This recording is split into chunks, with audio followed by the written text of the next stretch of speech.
Welcome to finance YouTube channel. So first నేను ఇవాళ చేసిన ట్రేడ్ గురించి డిస్కస్ చేద్దాం. 1 minute టైం ఫ్రేమ్. నేను చేసిన బ్యాంక్ నిఫ్టీ ట్రేడ్ అనమాట. మీరు చూస్తున్న Nifty, bank Nifty 1 minute charts, future charts. Okay, so ఇక్కడ చూస్తే బ్యాంక్ నిఫ్టీ ఓపెనింగ్ అవగానే 2 గ్రీన్ క్యాండిల్స్ పడ్డాయి.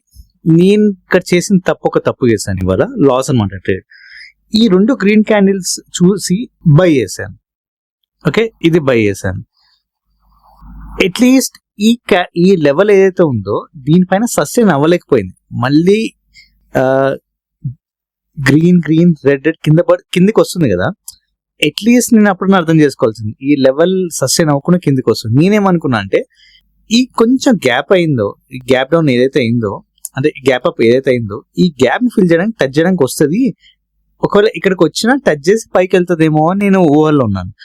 వచ్చి ఇక్కడ టచ్ చేసి చూస్తారా, దాని తర్వాత గ్రీన్ క్యాన్స్ పడ్డాయి. ఓకే, గ్రీన్ క్యాన్స్ పడ్డాక పైకి వెళ్ళాలి కదా, కానీ పడలేదు. ఓకే, నేను ఇంకా వెయిట్ చేస్తున్నాను. ఎందుకు వెయిట్ చేస్తున్నాను? ఇంకో రీజన్, అట్లీస్ట్ నిఫ్టీ ఇక్కడ వరకు అని వస్తుంది. ఇక్కడ వచ్చినాక సమ్వేర్ ఇక్కడ నుంచి సడన్ గా పుల్ బ్యాక్ ఇచ్చి పైకి వెళ్తుంది అని వెయిట్ చేస్తున్నాను. సో బేసికలీ ఇక్కడ బై చేశాను. బై చేసినాక ఈ లెవెల్ కిందికి పడ్డది, కింద పడ్డాక ఇక్కడ రివర్సే పైకి వెళ్తుంది అని ఎక్స్పెక్ట్ చేశాను. ఈ గ్యాప్ ఏదైతే ఉందో ఈ గ్యాప్ ఫిల్ చేసి పైకి వెళ్ళిపోతుంది అనుకున్నాను. ఓకే, మళ్ళీ కిందికి వచ్చేసేసింది. ఓకే, ఇక్కడ డౌట్ వచ్చింది కిందికి వెళ్తుందేమో అని. కానీ ఇంకోటి ఏంటంటే నిఫ్టీ రాలేదు. నిఫ్టీ ఈ గ్యాప్ ని ఫిల్ చేయడం రాదు. సో నిఫ్టీకి గ్యాప్ ఫిల్ చేయడానికి వస్తుంది. వచ్చి సడన్ గా ఇక్కడ నుంచి ఇక్కడ చూసారా, ఈ లెవెల్ వరకు వచ్చి పైకి వెళ్తుందేమో అనుకున్నాను. కానీ పైన వరకు వచ్చింది. పై వరకు వచ్చి పైకి వెళ్ళిపోయింది. దాని తర్వాత కిందికి రాలేదు నిఫ్టీ కూడా చూస్తే. సో ఇవాళ నిఫ్టీ ఈ గ్యాప్ ని పూర్తిగా ఫిల్ చేయలేదు. నేను ఫిల్ చేస్తుందేమో అని వెయిట్ చేస్తున్నాను. ఇక్కడ ఇంకోటి నేను చేసిన తప్పు ఏదంటే, 2 గ్రీన్ క్యాన్స్ పడ్డాయి, ఇక్కడ కిందకి వచ్చింది కదా. ఎప్పుడైతే ఇక్కడ బ్రేక్అవుట్ ఇచ్చిందో ఈ లెవెల్, ఈ ప్రాపర్ లెవెల్, ఈ గ్యాప్ లెవెల్ ఏదైతే ఉందో ఇక్కడ బ్రేక్అవుట్ ఇచ్చి రెడ్ క్యాన్స్ పడ్డది కదా, అక్కడ సెల్ చేయాల్సింది. రివర్స్ చేసుకొని పొజిషన్ ఇమీడియట్ గా, at least no profit no loss అన్న బయటకు వచ్చేవాడిని. కానీ జనరల్ గా ఒకవేళ ఇక్కడ సెల్ చేస్తుంటే చేయాల్సిన సెల్ ఇక్కడ మన టార్గెట్ వచ్చేసరికి ఈ బ్లూ లెవెల్. కానీ బ్లూ ఎక్కడ హిట్ కాలేదు చూసారా. మార్కెట్ ఇవాళ ట్రాప్ చేసింది. అంటే ఇట్లాంటి మార్కెట్ లో వెరీ డిఫికల్ట్ టు ట్రేడ్ అనమాట. ఓకే, దీన్ని ప్రాపర్ గా ట్రేడ్ చేయాలంటే 2 గ్రీన్ క్యాండిల్స్, రెడ్ గ్రీన్ మళ్ళీ రెడ్ పడ్డాయి కదా, ఇక్కడ సెల్ చేయాలి. ఇక్కడ సెల్ చేసినాక మన exit generally blue level or at least ఈ లెవెల్ కి మిడ్ లో ఇక్కడనే ఎగ్జిట్ కావచ్చు. ఓకే, ఇట్లా ఏమన్నా అవ్వచ్చు. ఓకే, సో అది చేయాల్సిన పర్ఫెక్ట్ రేట్. కానీ నేనేం చేశానంటే ఇక్కడ బై చేశాను. మళ్ళీ కింది వరకు వచ్చేంత వరకు ఇంకా రివర్స్ అయి పైకి వెళ్తుంది అనుకున్నాను. మళ్ళీ ఇక్కడికి వస్తే ఇక్కడ కూడా వెయిట్ చేస్తే పైకి వెళ్తుందేమో అనుకున్నాను. అంటే నిఫ్టీ ఇక్కడ వరకు వస్తుంది, ఈ ఫిల్ చేసి పైకి వెళ్తుందేమో అనుకున్నాను. కానీ అల్టిమేట్ గా ఈ లెవెల్ వరకు వచ్చి కూడా వెళ్తుందేమో అనుకున్నాను. కానీ లెవెల్ టచ్ కాలేదు బేసికలీ. ఓకే, నేను చెప్పదలుచుకుంది ఏంటంటే ఇక్కడే డిసైడ్ అవ్వాలి ప్రాపర్ గా, తొందరపడద్దు. ఈ లెవెల్ కంప్లీట్ బ్రేక్అవుట్ ఇస్తేనే బై చేయాల్సింది. కానీ ప్రాపర్ గా బ్రేక్అవుట్ ఇవ్వలేదు, మళ్ళీ రెడ్ క్యాన్సిల్ పడ్డాయి, అప్పుడు సెల్ చేయాల్సింది. సెల్ చేసి ఈ లెవెల్ కి మధ్యలో ఇక్కడ ఎగ్జిట్ కావాల్సింది. ఇక్కడ కానీ ఇక్కడ కానీ. ఎందుకు ఇక్కడే అంటే ఇక్కడ ఎగ్జిట్ అవ్వలేకపోయాం, మన టార్గెట్ ఇది అనుకుంటే ఇక్కడ ఎగ్జిట్ అవ్వచ్చు. ఎందుకంటే సైడ్ వేస్ అవుతుంది, మనకు అర్థమవుతుంది మార్కెట్ సైడ్ వేస్ గా మూవ్ అవుతుంది అని అర్థం చేసుకోవాలి మనం ముందే. ఫస్ట్ ఒకటి మిస్ అయ్యాం, నెక్స్ట్ ఇక్కడ ఎగ్జిట్ అవ్వచ్చు మనకి, ఇక్కడ కానీ పోనీ ఇక్కడ కానీ. ఓకే, సో అది ఇవాళ ట్రేడ్ అనమాట. తొందరపడద్దు, లెవెల్ బ్రేక్అవుట్ ఇచ్చినాకే ఎంట్రీ కావాలని నాకు అర్థమైంది. ప్రతిసారి లెవెల్స్ రీచ్ కావాలనేది కూడా అర్థం చేసుకోవాలి మీరు. ఓవరాల్ గా లాస్ లోనే ఎగ్జిట్ అయిపోయింది ఇంకా. సో ఇది బిట్కాయిన్ 1 minute టైం ఫ్రేమ్ అనమాట. ఇది మార్కెట్ ఓపెన్ అయింది. మార్కెట్ ఓపెనింగ్ అవ్వగానే గ్రీన్ క్యాన్స్ పట్టాయి. జనరల్ గా బై చేస్తాం మనం.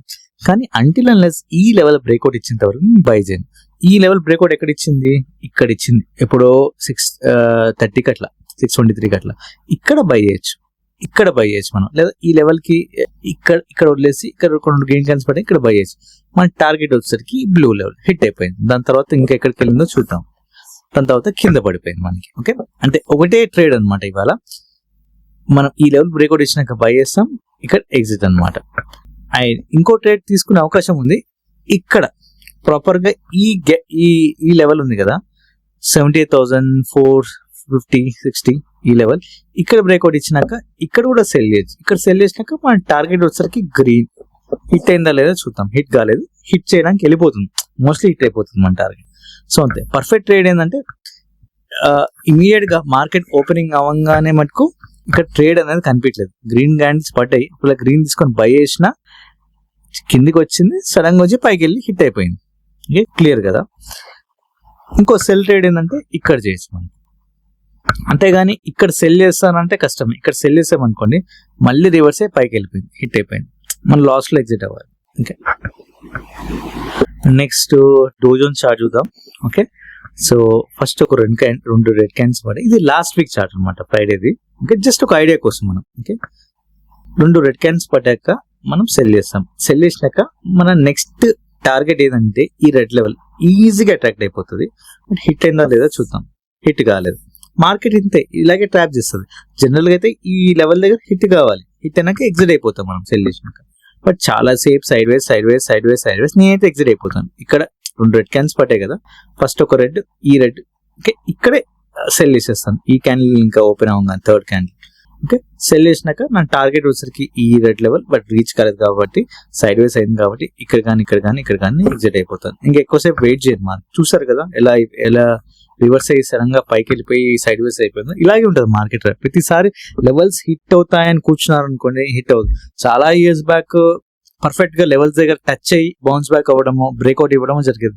ఇప్పుడు లెవెల్స్ అసలు వర్క్ అవ్వట్లేదు. ఏదో ఎందుకు లెవెల్స్ చేస్తున్నా అంటే ఒక కాన్ఫిడెన్స్ కోసం, ఇక్కడ వరకు వెళ్తుంది అని తెలియడం కోసం అంతే. లెవెల్స్ తో ట్రేడ్ చేయడం ఈ రోజుల్లో కష్టమే. ఇది క్రూడ్ ఆయిల్ చార్ట్ అనమాట. ఓకే, గ్యాప్ అప్ అయింది, అంత సైడ్ వే ఉంది. ఈ సైడ్ వే అయినప్పుడు ఎటు బ్రేక్అవుట్ ఇస్తే అటు వేస్తాను. ఇక్కడ ఒక లెవెల్ గీసుకుంటాను, ఇక్కడ ఒక లెవెల్ గీసుకుంటాను. ఓకే, సో ఎటు బ్రేక్అవుట్ ఇస్తే అటు నేను ట్రేడ్ చేస్తాను. ప్రాపర్ బ్రేక్అవుట్ ఇక్కడ ఇచ్చింది గ్రీన్ క్యాండిల్స్. ఓకే, ఇక్కడ బై చేయగానే నా టార్గెట్ వచ్చేసరికి ఈ బ్లూ లెవెల్, నెక్స్ట్ నా గీసుకున్న బ్లూ లెవెల్. కానీ హిట్ అయిందా అంటే లేదు, అదే మార్కెట్. సో ఇక్కడ ఎంట్రీ కాగానే ఇక్కడ కానీ ఎగ్జిట్ అయిపోతా. అట్లీస్ట్ ఇక్కడ ఎంట్రీ గానే ఇది ఒక లెవెల్ అనుకొని, ఈ లెవెల్ ఉంది కదా మిడ్ లో, ఇక్కడనే ఎగ్జిట్ అయిపోతాను నేను, అంతేగాని టార్గెట్ కోసం వెయిట్ చేయను. Next gold chart, gold future chart 1 minute time frame లో ఇక్కడ ఒక లెవెల్ గీసుకుంటాను. బేసికలీ ఇది నేను ఓపెనింగ్ అవగానే ఇక్కడ ఒక లెవెల్ గీసుకుంటాను, అండ్ ఇంకో లెవెల్ కూడా గీసుకుంటాను ఇక్కడ. ఓకే, ఎటు బ్రేక్అవుట్ ఇస్తే అటు ట్రేడ్ చేస్తాను. ఓకే, సో ప్రాపర్ గా బ్రేక్అవుట్ ఎక్కడ ఇచ్చింది? ఓకే, ఇక్కడ ఇచ్చింది మనకి. 2 గ్రీన్ క్యాన్స్ పడే బ్రేక్అవుట్ ఇచ్చింది, కానీ సడన్ గా రెడ్ క్యాన్స్ పడేది ఇక్కడ. ఓకే, మళ్ళీ పైకి వచ్చింది, పైకి వెళ్ళింది. ఒక కన్ఫ్యూజన్ అనేది ఉంది మార్కెట్ లో. ఓకే, సో ఇట్లాంటి టైంలో నేనేం చేస్తాను అంటే ఈ లెవెల్ ప్రాపర్ ఈ గ్రీన్ లెవెల్ పైన ఏదైతే ఉందో అది బ్రేక్అవుట్ ఇస్తే నేను ఎంట్రీ అవుతా, బై ట్రేడ్ అనమాట. సో ఇమీడియట్ గా 2 గ్రీన్ క్యాండిల్స్ పడ్డారు, 2 గ్రీన్ క్యాండిల్స్ ఒక లెవెల్ ప్రాపర్ గా బ్రేక్అవుట్ ఇవ్వలేకపోయింది, ఇక్కడ కింద పడింది. సో అందుకని నేనేం చేస్తాను అంటే ఇక్కడ బ్రేక్అవుట్ ఇచ్చింది సెల్ ట్రేడ్ ప్రాపర్ గా, ఈ బాక్స్ బ్రేక్అవుట్ ఇక్కడ సెల్ చేస్తా. అక్కడ సెల్ చేయగానే మనం ఎక్కడ వరకు వెళ్ళింది చూద్దాం. ఎస్, కింద వరకు వెళ్ళింది. ఇది ఒక లెవెల్ ఉంది, బట్ ఈ రోజే రీచ్ అవ్వదు ఈ టార్గెట్ అనేది. ఓకే, ఇక్కడ సెల్ చేసినాక ఇక్కడ కానీ ఎగ్జిట్ అయిపోతాం. ఎక్కువసేపు అంటే ఒక 2 లోయర్ హైస్ తీసుకొని ఎగ్జిట్ అయిపోవచ్చు మనం, అంతే. నెక్స్ట్ ఇప్పుడు టాప్ లూజర్స్ అండ్ గెయినర్స్ లో కొన్ని స్టాక్ తీసుకుంటున్నాను, మీకు చూపిస్తాను. ఓకే, ఇది NSC top losers and gainers website. దీంట్లో మార్నింగ్ 9:15 ఓపెనింగ్ అవ్వగానే మార్కెట్ లో స్టాక్స్ ట్రేడ్ చేయాలంటే ఇది కరెక్ట్ వెబ్సైట్ అనమాట. ఇమీడియట్ గా 9:15 కి ఇక్కడ ఏవైతే స్టాక్స్ 9:16 కనిపిస్తాయి ఇవి తీసుకొని ట్రేడ్ చేయాలి. హై మూమెంటం స్టాక్స్ అనమాట. ఇప్పుడు 2 స్టాక్ తీసుకొని ఎగ్జాంపుల్ చూద్దాం. ఎంట్రీ అండ్ ఎగ్జిట్ కరెక్ట్ గా ఎక్కడ ఇస్తే కరెక్ట్ అని. ఓకే, సన్ ఫార్మా, జియో ఫైనాన్స్. సన్ ఫార్మా తీసుకుందాం first stock. So Sun Pharma 1 minute time frame లో లెవెల్స్ ఉన్నాయి. ఓకే, ఇవాళ ఒక గుడ్ న్యూస్ వచ్చింది, మార్కెట్ అందుకే ఇంక్రీజ్ అయింది. బట్ న్యూస్ తో సంబంధం లేదు మనకి. ఓకే, సో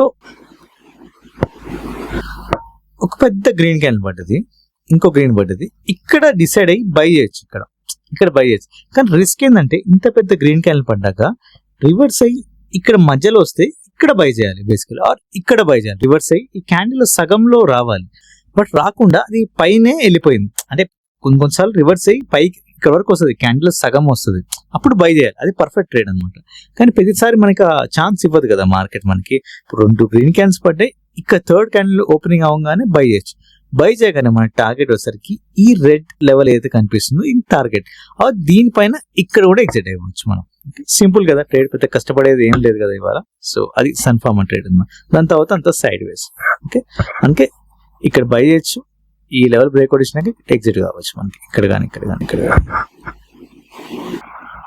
సో నెక్స్ట్ ఇంకో స్టాక్ వచ్చేసరికి జియో ఫిన్ స్టాక్ అనమాట. Jio financial services limited. ఇక్కడ చూసారా ఒక గ్రీన్ క్యాండిల్ పడ్డది, గ్రీన్ పడ్డది. ఇందాక మనం అనుకున్నాం కదా, ఇంత కొంచెం పెద్ద క్యాండిల్ పడంగానే జనరల్లీ కొంచెం రివర్స్ తీసుకొని ఆ క్యాండిల్ లో సగం అన్న పైకైనా వస్తుంది అన్నట్టుగానే వచ్చింది చూసారా. సో అంటే ప్రతి స్టాక్ రావాలని లేదు, but most of the stocks వస్తాయి మనకి. ఓకే, ఇక 2 గ్రీన్ క్యాండిల్స్ ఇక్కడ బై చేస్తా. ఇక్కడ బై చేస్తే రిస్క్ ఏంటంటే మనం డిస్కస్ చేసినట్టే ఇక్కడ వరకు వస్తుంది, సడన్గా మళ్ళీ పైకి వెళ్ళిపోతుంది. అది మన రిస్క్. ఈ గ్యాప్ అప్ అయింది కదా, గ్యాప్ ఫిల్ చేయడానికి కూడా వచ్చే ఛాన్స్ ఉంది మనకి, బట్ మూమెంటం స్ట్రాంగ్ గా ఉంది. ఇక్కడ 2 గ్రీన్ క్యాండిల్స్ ఇక్కడ బై చేయొచ్చు. బై చేసినాక మన టార్గెట్ వచ్చేసరికి జనరల్లీ ఈ రెడ్. ఓకే, ఆర్ మనం ఎంట్రీ అయినాక ఈ రెడ్ కి ఉన్న మధ్యలో ఇక్కడ ఇది మన టార్గెట్. ఇక్కడ ఎగ్జిట్ అయిపోవచ్చు మనకి. ఎస్, లేట్ గా అయినా టార్గెట్ హిట్ అయిపోయింది, రెడ్ గానీ బ్లూ గానీ. ఓకే, సో అది సింపుల్ ట్రేడ్ అనమాట. సో ఇవాళ లూజర్స్ లో చూద్దాం trade Shriram fin and Axis bank. So next వచ్చరికి శ్రీరామ్ ఫినాన్స్ లిమిటెడ్. ఓకే, పెద్ద రెడ్ క్యాండిల్ పడ్డది. ఓకే, ఈ టాప్ లూజర్స్ లో ఫస్ట్ స్టాక్ అనమాట. పెద్ద రెడ్ క్యాండిల్ పడ్డది. క్యాండిల్ పడ్డాక రివర్స్ అయ్యి క్యాండిల్ లో సగమన రావాలి. ఓకే, జనరల్ ఎందుకంటే ఇది స్ట్రాంగ్ సపోర్ట్ లెవెల్ అనమాట, బ్లూ లెవెల్. రివర్స్ అయ్యి కొంచెం సగంలో ఇక్కడ రావాలి, ఇక్కడ వచ్చి మళ్ళీ పడాలి, అది లెక్క అనమాట. బట్ పడలేదు, కొంచెం రివర్స్ అయ్యి క్యాండిల్ లో కొంచెమే రివర్స్ అయింది. ఇక్కడ నుంచి పూర్తిగా కవర్ చేయలేదు. ఇక్కడ వరకు రావాలి, ఇక్కడ వరకు రావాలి, ఇక్కడ వరకు వచ్చింది కొంచెం. ఇంత పెద్ద రెడ్ క్యాండిల్ పడ్డాక ఎప్పుడైతే ఈ 2 బ్లూ గ్రీన్ పడ్డాయో మన క్యాండిల్స్ ఇక్కడ సెల్ చేయొచ్చు. ఇంకో రెడ్ పడంగానే ఇమీడియట్ సెల్ చేయొచ్చు.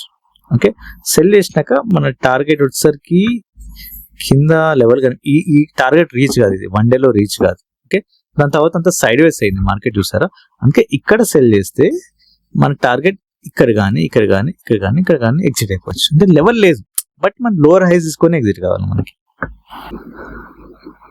యాక్సిస్ బ్యాంక్ స్టాక్ అనమాట, టాప్ లూజర్స్ లో సెకండ్ స్టాక్ అనమాట. టాప్ లూజర్స్ లో సెకండ్ స్టాక్. ఇంత గ్యాప్ డౌన్ అయింది, ఒక రెడ్ క్యాండిల్ పడ్డది. ఇక్కడ సెల్ చేయాలంటే వెరీ రిస్క్, ఎందుకంటే మళ్ళీ రివర్స్ అయ్యి పైకి వెళ్ళే అవకాశం ఉంది. పైకి వెళ్ళాలంటే అట్లీస్ట్ ఈ లెవెల్ టచ్ రివర్స్ అయ్యి మళ్ళీ కింద పడుతుంది.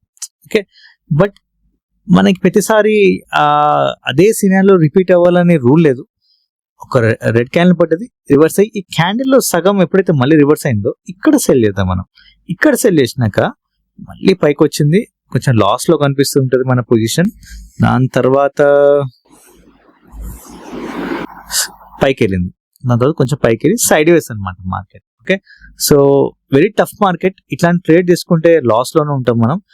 ఈ ట్రేడ్ లో టాప్ లూజర్స్ లో ఎందుకు ఉంది అంటే గ్యాప్ డౌన్ అయింది, గ్యాప్ డౌన్ వల్లే. దాని తర్వాత అంతా సైడ్ వేస్ అయింది మార్కెట్ మనకి. ఓకే, సో ఒకవేళ ట్రేడ్ చేయాలి అనుకుంటే ఇక్కడ సెల్ చేయగానే మన టార్గెట్ వచ్చేసరికి అట్లీస్ట్ ఒక 2 లోవర్ హైస్ లో ఎక్కడొక్కడ ఎగ్జిట్ అవ్వచ్చు. బట్ మళ్ళీ రివర్స్ పైకి వెళ్ళింది, అంత సైడ్ వేస్. ఇలాంటి ట్రేడ్ లో చేస్తుంటే ఇవాళ లాసే. ఓకే, దిగినాకే తెలుస్తుంది మనకి ఇట్లాంటి ట్రేడ్స్ లో. ఓకే, అందుకే జాగ్రత్తగా ఉండాలి. బట్ మనం ఏం చేయలేమండి, జాగ్రత్తగా ఉన్నా కూడా లాస్ అవ్వాల్సిందే. ఓకే, ఎందుకంటే చూస్తున్నారు కదా ఇక్కడ మనకి ఏం అర్థమవుతుంది, మనకి సైడ్ వేస్ మళ్ళీ పైకి వెళ్ళి సైడ్ వేస్ అయిపోతుందని. ఓకే, సో అది లాసెస్ అనేవి వెరీ కామన్. ఒక 20 ట్రేడ్స్ ఉంటే ఎవ్రీ మంత్ లో అట్లీస్ట్ ఒక 12-15 ప్రాఫిట్స్ ఉన్నా, 5 ట్రేడ్స్ లాస్ ఉన్నా, మోస్ట్లీ లాస్ సైడ్ వేస్ లో అవ్వాలి. అప్పుడే ట్రేడ్ అనేది మనం పర్ఫెక్ట్ గా రన్ అవుతుంది అనేది, ఆర్ మనం సక్సెస్ఫుల్ గా ఉన్నామని తెలుస్తుంది. సైడ్ వేస్ లో ఎవరు అయినా ట్రేడ్ చేయడం కష్టమే, ఎంత పెద్ద ట్రేడర్ అయినా బిగినర్ అయినా. మనకి లాసెస్ అన్ని సైడ్ వేస్ లో పెట్టుకోవాలి. 20 డేస్ ట్రేడింగ్ లో ఉంటే ఒక 5 డేస్ 6 డేస్ సైడ్ వేస్ లో ఉంటాయి మార్కెట్. ఇవి లాస్ అవుతాయి ఆబ్వియస్లీ, కానీ ఓవరాల్ గా 15 కానీ 12 కానీ ట్రేడ్స్ ప్రాఫిట్ లో ఉంటే మనకి ఇంకా సక్సెస్ఫుల్ గా రన్ అవుతున్నట్టు, ప్రాఫిట్స్ వస్తున్నట్టు మనకి. ఓకే, సో అది ఇవాళ వీడియో. Thanks for watching.